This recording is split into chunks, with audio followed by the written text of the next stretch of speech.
welcome back to my YouTube channel. It's been a while since I've put anything out there, mainly because I had to get a new computer. My old one just couldn't handle the processing speed, but I've got a new painting that I've put out, and I want to talk to you a little bit about that. This is it's about a half-sheet painting that I did from a recent trip to Zion National Park in Utah, and I wanted to try to capture some of the vibrant colors in Zion and give a nice contrast between the warm and the cool colors. This is painted on about a half sheet Arches rough, I believe it is, and most of this painting, as you'll see on the video that we've done, was painted with this 2-inch flat brush. It's an old brush I bought years ago from Zoltan Szabo. I don't know if you remember him, but he was a very good artist that did a workshop nearby. And probably 90% of the painting I did with this, and then used a smaller brush on some of the details at the end of it. I can't really give you a lot of details on some of the colors.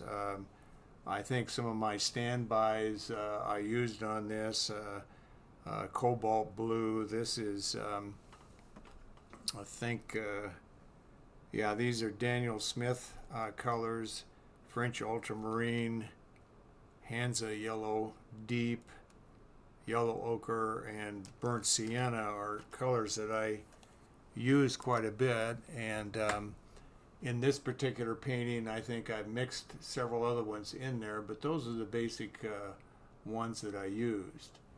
So with that introduction, we'll get right into the painting. I hope you enjoy it. Thank you. Okay, starting here, you have my reference photo up in the left there. It's not a very good photograph, and I'm doing basically a sketch. I hope you can see most of it.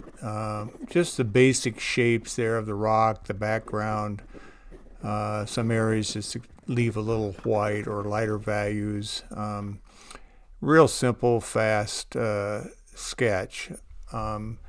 At this point, I'm just adding a little bit of water, dampening the paper a little bit to put in these first preliminary washes. I left some of the paper dry so I could get some of that dry brush effect, again hoping to leave an area where it would be the suggestion of snow, and then the areas that are left wet are of course blending some of the colors into the wash and trying to get that nice blend of loose expressive washes and some of the hard edges to suggest the snow. This paper was not pre-stretched. It was just taped down on the board, and the board's at a inclination, maybe 20%, I'm not sure, but just enough so the water will flow down a little bit. This 2-inch flat brush that I mentioned does have a kind of a beveled sharp edge, so I can make some of those vertical, almost calligraphy kind of marks with it, and that's one reason I like to use it. Just trying to put variations to some of the blue washes in there. This looks like a mixture of cobalt and probably a little bit of red. I didn't identify which red that was. That I have a pyrrole red that I use quite a bit, and I might have mixed a little bit of that in with the cobalt or even the ultramarine to get some of these violet type of shades. I'm trying to stay within some of the basic shapes that I created for the rocks, although it's again very loose and pretty interpretive here in terms of I'm not really paying that much attention to the drawing. I'm just working more on trying to get a balance of the colors.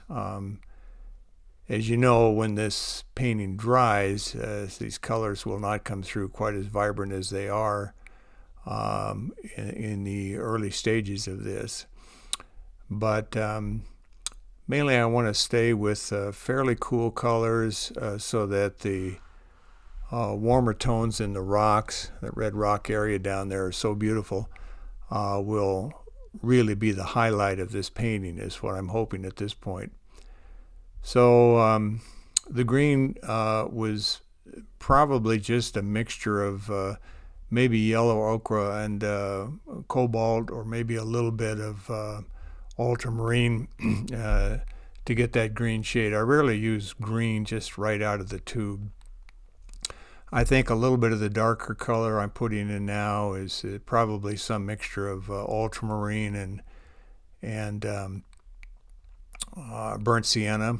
I really don't remember what that greenish tone, where that came from, how I mixed that. As I said, I did this painting a couple weeks ago, and I was just using different colors that were in my palette. I wanted to get a little bit more vibrant,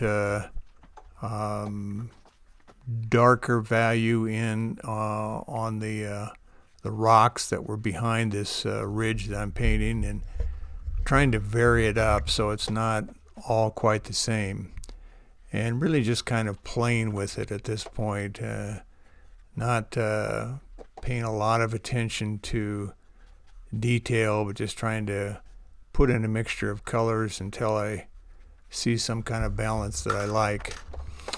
Okay, the paper has dried, and this just let it sit there for a little while, and you can see the colors did change a little bit in that time, and they're not quite as vibrant. And so going back in now and trying to build a second wash at using again the same balance of warm and cool colors, and just trying to give a little bit more body, a little bit more definition.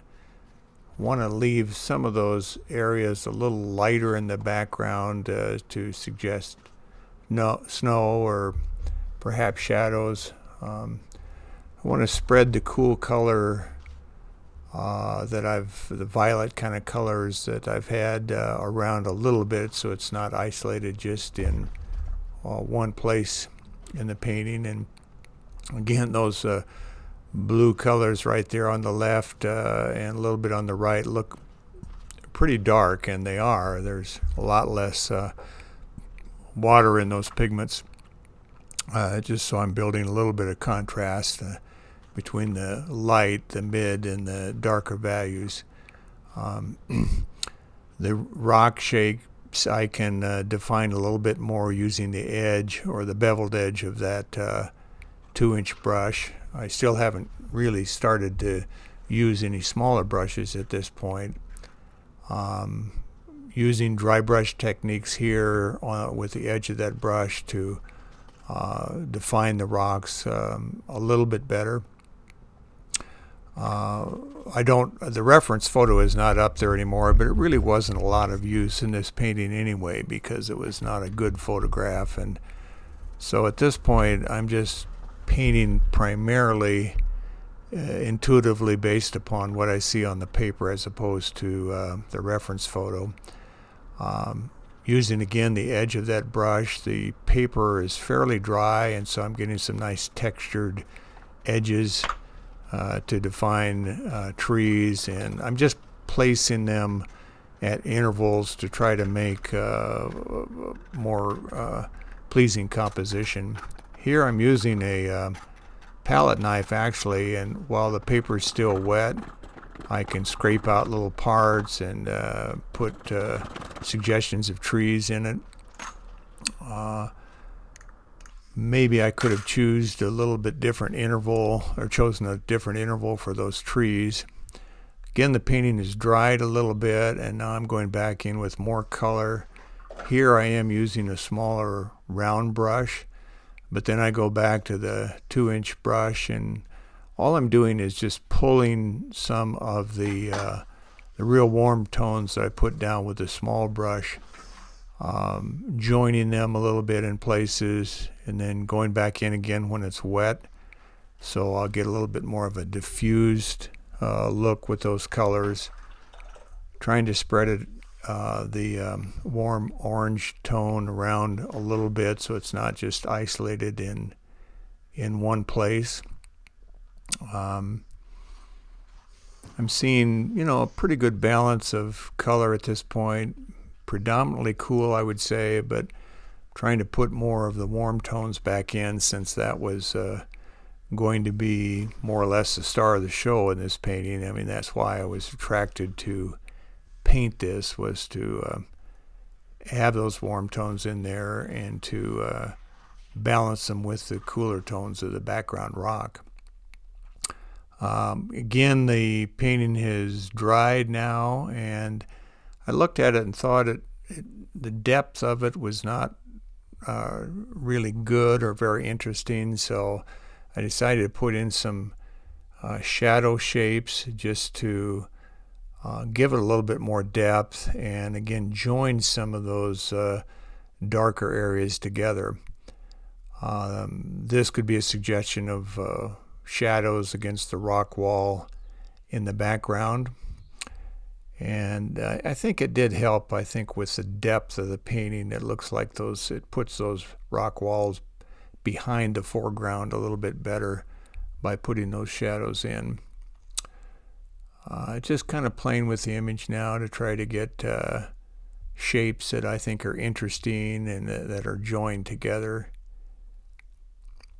Coming to an end here. I don't want to get overly detailed at this point. Just trying to find something that I like, and it looks like it's just about there. A few little touches here and there.